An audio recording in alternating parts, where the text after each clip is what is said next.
Market के अंदर एक बैड न्यूज़ वापस से आ रही है कि ईरान और अमेरिका की कशीदगी ज़्यादा होने का अंदेशा है कि अमेरिका ये चीज़ कह रहा है कि ईरान पे वापस से कार्रवाई स्टार्ट की जाएगी।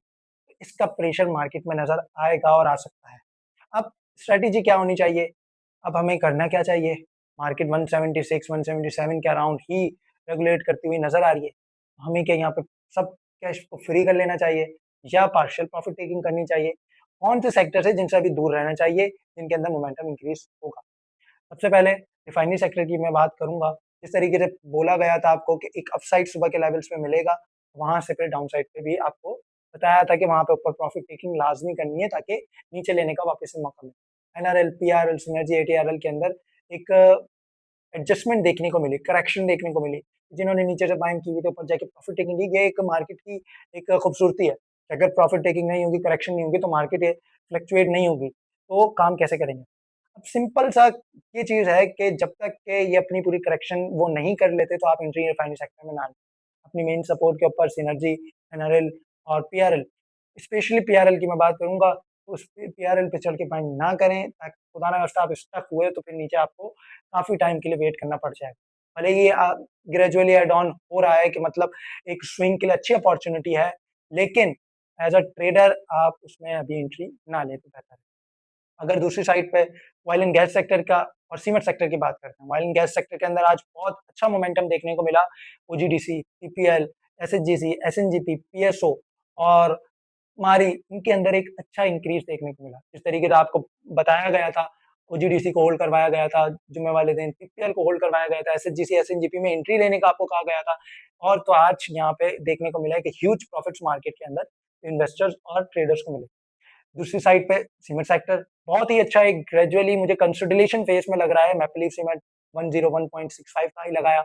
एफसीसीएल ने एक अच्छा ज़ोन क्रिएट किया है, 57 से नीचे अराउंड मिल रहा है। यहाँ पे एक्युमुलेशन बनती है।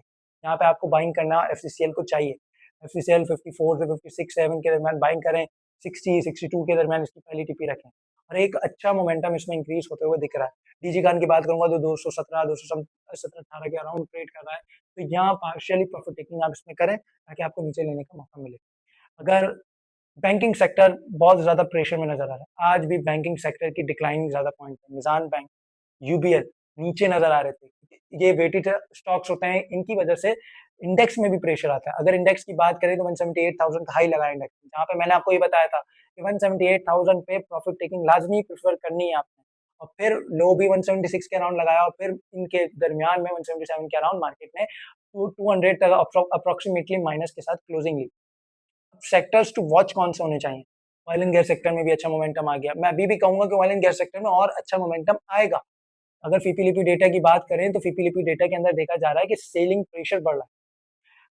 सिर्फ इंडिविजुअल्स की ज़्यादा बाइंग देखने को मिली है आज और बाकी funds, insurance companies, brokers, foreign investors selling की तरफ जाते हुए नजर आए हैं। लेकिन इससे ये बिल्कुल वो नहीं है कि मार्केट के अंदर एक ज़्यादा प्रेशर आ जाएगा और करेक्शन में चली जाएगी मार्केट। मार्केट अपने लेवल्स पे चलती है। 178,000 का एक रेजिस्टेंस लेवल है, पिवट पॉइंट 177 है, फिर 175 की एक सपोर्ट है जो कि 174,600 से 175 के अराउंड है। ये मार्केट के एक लेवल्स हैं। अगर नीचे साइड पे साइकोलॉजिकल बैरियर 170 है, ऊपर साइड पे साइकोलॉजिकल बैरियर 179,500 का है। ये टूटता है तो फिर मार्केट अप साइड के लिए जाएगी और अगर 175 का लेवल टूटता है तो मार्केट डाउन साइड पे फिर जा सकती है 170 के अराउंड, क्योंकि एक भरपूर डिमांड ज़ोन है। अब स्ट्रैटेजी सिंपल सी है, कैश इन हैंड रख के तो आप काम कर रहे थे। ट्रेडर एग्रेसिव एंट्रीज ना लें कि वो बहुत से स्टॉक ऐसे हैं कि जिनके अंदर एक वॉल्यूम लगता है। जैसे आज पीपीएलपी में अच्छा वॉल्यूम लगा, ओबॉय में अच्छा वॉल्यूम लगा, टीआरएसएम में अच्छा वॉल्यूम लगा। ये इंडिकेशन है कि ये स्टॉक्स के अंदर वॉल्यूम लगना कि मार्केट के अंदर एक अच्छा इंडिकेट कर रहा है। कुछ सेक्टर्स हैं जैसे बैंकिंग और टेक्नोलॉजी सेक्टर में डिक्लाइन आया। बैंकिंग सेक्टर के अंदर आप फेडरल बैंक को यहाँ पे बहुत ज़्यादा इंपॉर्टेंस दें। फेडरल बैंक मुझे बहुत इन रेट्स पे अच्छा लग रहा है, 2-3 रुपए और नीचे मिलता है तो और अच्छी बात है इसके अंदर। 95, 96, 92 के 90 से 94-5 के अराउंड मिलता है तो बहुत बेहतरीन ज़ोन है यहाँ बाइंग का और फिर अपसाइड के लिए जाएँगे 100 के लेवल्स पे। एफसीसीएल को फोकस रखें, फेडरल बैंक को फोकस रखें और पेल, पाक इलेक्ट्रॉन को भी फोकस रखना है। बहुत अच्छे ज़ोन के अंदर है, 1-2 रुपए करंट रेट से नीचे मिलता है तो यहाँ पे एक्युमुलेशन बनती है। 44-45 का अराउंड का टारगेट रखेंगे और फिर अपसाइड लेवल्स के लिए। अब सिंपल सी स्ट्रैटेजी ये है कि स्विच एंड स्वैप आप कर रहे हैं तो रिफाइनरी सेक्टर को मैं अभी एग्रेसिव एंट्री ना लें। इंट्राडे एंट्री ले रहे हैं, कुछ पैसों की, कुछ 1 आध रुपए की तो ले सकते हैं।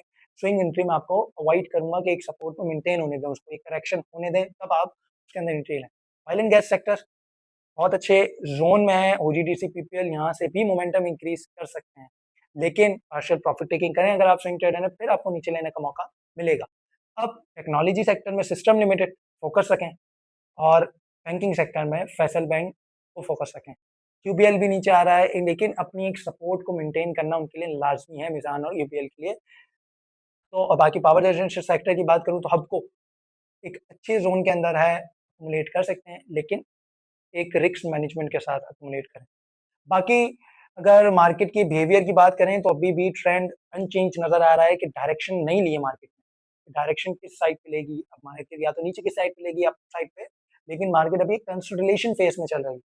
और टाइटन्स की भी एक न्यूज़ आई है कि स्प्लिट कर रहे हैं वो स्टॉक्स को 1:10 के रेशियो में। एसजीपीएल ने राइट शेयर इश्यू किए थे, वेव्स ने राइट शेयर इश्यू किए हैं, तो ये न्यूज़ेस आपके लिए बहुत इंपॉर्टेंट है। अगर आप ट्रेडिंग कर रहे हैं इन आइटम्स के अंदर तो आपके लिए ये न्यूज़ेस बहुत इंपॉर्टेंट है, ताकि आप इसके हिसाब से अपनी स्ट्रैटेजी को चेंज करें, क्योंकि मार्केट में एक स्ट्रैटेजी काम नहीं करती। हर बिहेवियर के मार्केट की डायरेक्शन के साथ आपने अपनी स्ट्रैटेजी को चेंज करना होता है। और हम आपको डायरेक्टली बता रहे होते हैं, एक फोकस दे रहे होते हैं हम अपने क्लाइंट्स को कि आपने किस तरीके से अपनी स्ट्रैटेजी को इवैल्यूएट करना है, किस तरीके से मार्केट के स्ट्रक्चर को देखते हुए लेवल्स को फोकस करना है। ये सारी चीज़ हम आपको इन्फॉर्म कर रहे हैं। तो आपने अपना अकाउंट ओपन करना है तो मुनीर खानानी में अकाउंट ओपन कर सकते हैं। तो आपको यहाँ पे एक तो फ्री ऑफ कॉस्ट गाइडेंस दी जाएगी, मार्केट की एनालिसिस, मार्केट की अपडेट्स और मार्केट की स्ट्रैटेजीज़, कहाँ एंट्री लेनी है, कौन से स्टॉक्स के अंदर एंट्री लेनी है, पोर्टफोलियो मैनेजमेंट सर्विस भी दी जाएगी कि आपको एक पूरा पोर्टफोलियो डिज़ाइन करने का तरीका बताया जाएगा अकॉर्डिंग टू रिस्क मैनेजमेंट। कि आप अपने रिस्क को मैनेज करते हो, अपने पोर्टफोलियो को कैसे डाइवर्सिफिकेशन के साथ आप इसको कैरी ऑन करेंगे। और क्रूड ऑयल का इम्पैक्ट बहुत ही क्रूशियल नज़र आ रहा है। क्रूड ऑयल के अंदर एक मोमेंटम इंक्रीज़ होता हुआ नज़र आ रहा है कि यहाँ से अपसाइड लेवल ले सकता है। तो वो अपनी मार्केट की स्ट्रैटेजी को चेंज लाज़मी करना